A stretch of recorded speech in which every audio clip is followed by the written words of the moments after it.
What's up, guys? Just got home and a much anticipated package finally arrived from these guys here. It's my Ashiko shift knob. I already had a video about it, but what had happened was I'd ordered it from subispeed.com, and at the time in Subispeed's inventory they only had the plain finished knobs. And I noticed about 2 weeks ago that they changed their inventory and they had the same Ashiko knobs, but then they were offering the gate pattern engraved on the end of the knob. And at first I didn't think it was a big deal. I was like, I kind of actually like it with a blank shifter knob. That way nobody knows exactly where the gears are, and unless you're pretty well versed in driving a car or a manual, you can kind of figure it out, but to anyone else it'd be a mystery. But then I got to looking at some of the pictures online, and the gate pattern just looked freaking wicked against the translucent paint. So I said, geez, I need to have one. And then I saw how much they cost again. I remembered it's a pretty pricey knob. It's well worth it though, in my opinion. So what I actually did is I went directly to the company, Raceseng. I think that's how you pronounce it. R-A-C-E-S-E-N-G. It's either Raceseng or Raceseng. But anyhow, I worked out with them getting my knob that I'd ordered before, just getting it engraved. Because basically what they do is they take a finished knob that's painted, and then they just put it in the CNC machine and engrave it, and then you have like a nice metal pattern popping out against the back end, the backdrop of the paint. So here is my now refinished, engraved shift knob, and it looks every bit as good as it did online. That's sick. Wow. Very pleased.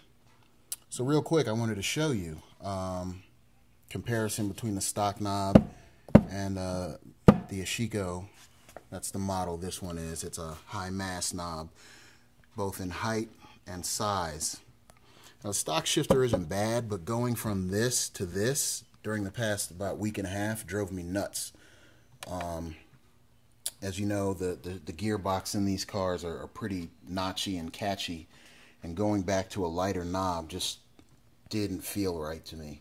Initially, when I put this knob on, it didn't feel right, but then within a day of driving, I was like, oh yeah, this is better. And then when I went back to this, I realized how much better this is. I highly recommend getting a higher weight shift knob and throwing it on your car.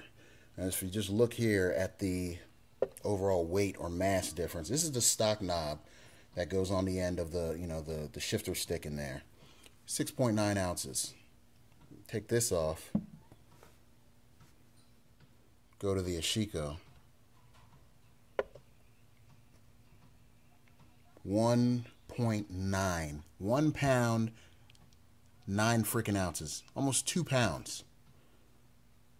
This thing is like 1.5 pounds heavier than this job.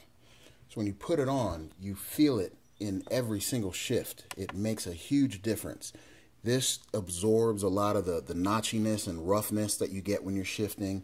It makes your throws easier, makes them crisper, and now with this engraved gate pattern, it looks freaking badass. And it, of course, matches the stock gate pattern. Depending on the type of car you have, you can pick, based on your gearbox configuration, you can pick a specific gate pattern. So this was gate pattern 3, and thanks to the guys at Raceseng, I was working with Jarrett, and he got me squared away, and I got my knob back. So I'm gonna go ahead and throw this thing on without any delay, so I can get back to some nice, smooth shifting action. So it comes with an adapter. I just kept my pieces while I sent off the original. You just screw this one on. At least the way I had mine configured, was just cinched all the way down to the bottom. And I do have an aftermarket Boomba short throw shifter, which helps with the throws as well.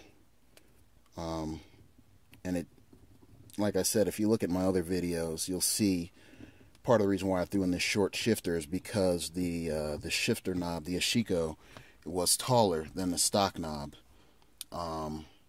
So I kind of wanted that height reduced a bit.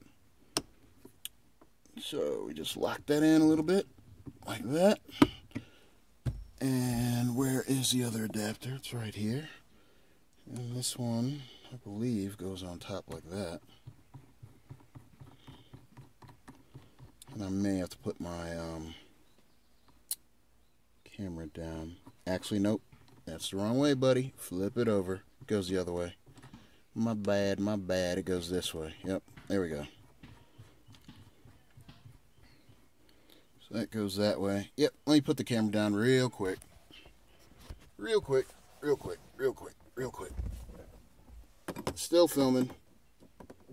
Still filming. Alright, there we go. So, let's come back to this now.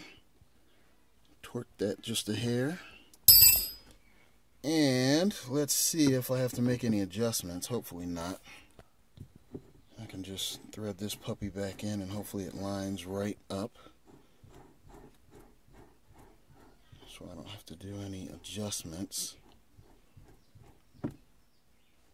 And we're golden. I could probably adjust it just a hair, but I'll do that another day. I'm good for right now. So make sure my reverse lockout is still working, which it is. And we are, oh, so much better. Woo! Alright, so there you have it, guys. Probably my last modification or upgrade until fall time. Yep, got to get some other financial matters in order before I can start going crazy on this car again. But any updates or any changes, I will keep you guys abreast, and I'll definitely be out there looking at all your videos of your 2015 and 16 WRXs and STIs. Alright guys, take it easy.